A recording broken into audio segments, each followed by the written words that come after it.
唔知你哋有冇試過，好似我兩位學生咁，佢哋一拍拖咧就傾囊而出，將所有愛啊、關懷啊，甚至係金錢咧，去全部支持對方。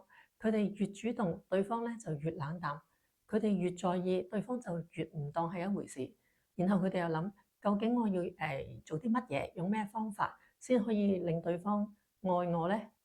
係咪我有邊度做得唔夠好咧？所以佢哋嘗試過好多占卜塔羅啊、做法事啊，或者佢哋朋友同佢哋講，其實呢個人都唔值得你咁投入去愛。其實佢知道朋友係為佢好，但佢冇辦法接受朋友嘅意見，佢自己嘅潛意識喺度拉鋸緊，知道要離開，但係又離開唔到。佢哋甚至會覺得自己唔夠好，襯對方唔起。佢哋會覺得對方條件好好，一定好多人追。佢會有好多對手，佢覺得好攰，好驚失去呢個人。如果你都有咁樣愛好嘅話，我話俾你聽，你絕對冇唔好，亦都冇做錯任何嘢，你只係用錯咗吸引方式。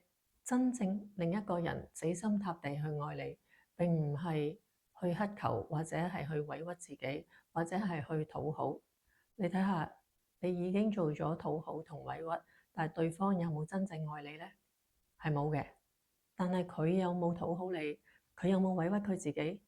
佢都冇。但係佢可以得到你所有嘅愛。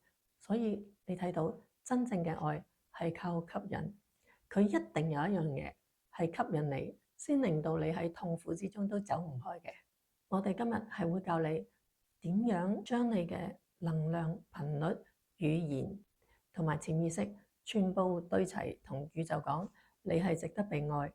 而且你係值得被寵愛。我今日會同大家分享5個步驟，令你唔再卑微，唔再猜疑，而係用科學同埋吸引力法則嘅方法，將對方吸引過嚟。嗨，大家好，歡迎嚟到宇宙愛神呢個 channel。第一次嚟嘅朋友，我係 Anita，我係吸引力法則導師。過去我用咗4年去研究吸引力法則，點樣令自己同埋我嘅客人同埋我嘅學生變得更加好。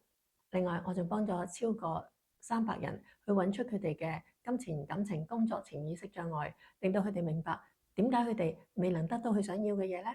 當佢哋剷除咗呢啲潛意識障礙之後，佢哋就能夠創造出佢哋自己想要嘅人生。第一步係進入顯化狀態，啟動你已經被愛嘅震動頻率。根據吸引力法則，相同頻率能量會互相吸引。當你內在感覺到你已經被深愛，宇宙就會調動一切嚟配合你呢一個信念。心理學就叫做自我實現預言。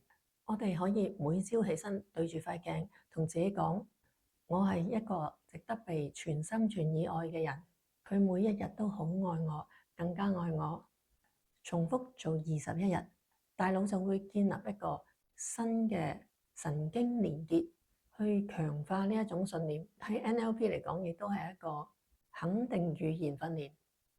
第二步係設定吸引目標，唔好講你要講你係。好多人顯化失敗咧，係因為佢講我希望佢好愛我，我希望佢嚟揾我。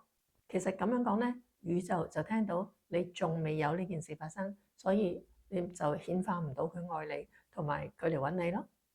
因為吸引力法則咧，只係回應你而家嘅狀態。如果你話俾人聽你而家係未有嘅狀態，佢只會回應翻你繼續未有呢件事發生。所以我哋要進入一個我已經係嗰樣嘢嘅狀態。咁我哋可以點樣講呢？我可以話我係一個令佢深深着迷嘅人。呢個係一種身份嘅肯定法，能夠快速啟動我哋嘅潛意識嘅自我形象。當你潛意識相信你係一個深深令佢着迷嘅人嘅時候，咁佢就會揾呢件事發生喺你之後嘅生活情景。第3步就係潛意識植入，我哋要進入佢嘅心，而唔係進入佢嘅手機。呢個係整個攻心過程最核心嘅。心理學研究指出，人喺進入放鬆同埋恍惚嘅狀態，即係 alpha 波同 theta 波嘅時候，人係最容易接受信息。你要學識用意念同佢嘅潛意識對話。咁點樣操作呢？好簡單，就每晚瞓覺嘅時候，我哋想像對方望住你，然後你同佢講：多謝你對我咁好，多謝你咁愛我，你都一樣係喺我心裏面。呢個叫做意念意語法，係可以進入對方嘅量子場同埋佢嘅潛意識同佢溝通。第四步叫做潛在框架，令到對方認為係佢主動選擇你。心理學家羅伯特佢嘅啟動效應有講過，當一個人佢被某一個概念潛移默化接觸多次之後，佢嘅選擇就會受到影響。咁我哋可以點樣做呢？我哋可以喺傾偈嘅時候同佢講，譬如你話我總係被有安全感嘅人吸引，或者你話我好欣賞對自己有責任感嘅人。呢一種係一種價值嘅投射，有安全感、有責任都係一種價值嚟嘅。咁係會啟動咗佢嘅潛意識，令佢潛移默化覺得佢就係你要揾嘅人。第五步就係成為鏡像反射，意思係咩呢？就係令佢喺你身上揾到佢理想嘅自己。好多人呢以為吸引係令對方睇到最好嘅自己，其實最高階嘅吸引力係令對方喺你身上睇到潛意識之中佢最理想嘅佢自己。呢個係心理學嘅鏡像效應同埋自我投射理論嘅結合。當一個人佢遇到令佢自己感覺更加有價值、更被理解嘅人，佢嘅大腦就會產生自我一致性快感，潛意識會話俾佢聽，我想一直同呢個人一齊，因為同呢個人一齊嘅時候，我更加鍾意我自己。咁我哋點樣做到呢一點呢？我哋就要成為一塊智慧嘅鏡子，我哋唔係去討好佢，而係同佢溝通互動嘅時候，我哋有意識咁樣放大佢嘅優點同埋佢嘅潛力。例如，當佢講到佢嘅夢想或者係佢想做嘅嘢嘅時候，你可以話：哇，你嘅諗法好好，好犀利，就好似我最初認識你嘅感覺一樣。我覺得你係好有遠見、好勇敢，呢啲就係我最欣賞嘅地方。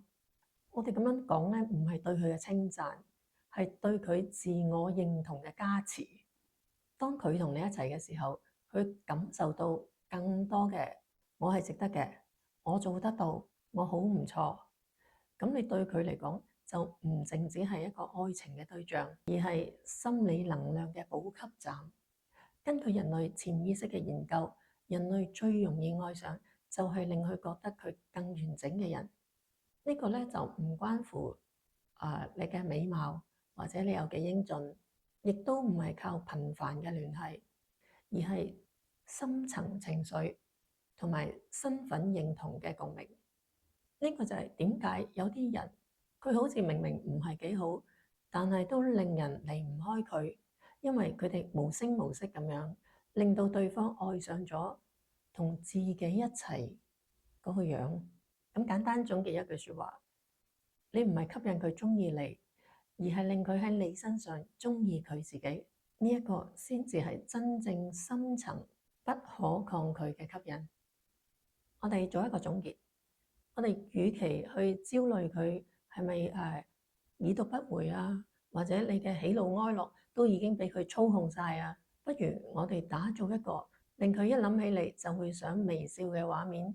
吸引唔係追求，而係令佢自願咁樣行埋你身邊，返你身邊，因為呢就係佢最想返去嘅地方。今日條片如果對你有幫助，請俾個 like。未訂閱嘅朋友請俾2秒鐘時間訂閱，打開小鈴鐺，我哋有新片就會通知你。你亦都可以喺留言板寫低你有強勁嘅吸引力，可以吸引任何你想要嘅人。我哋下次見，拜。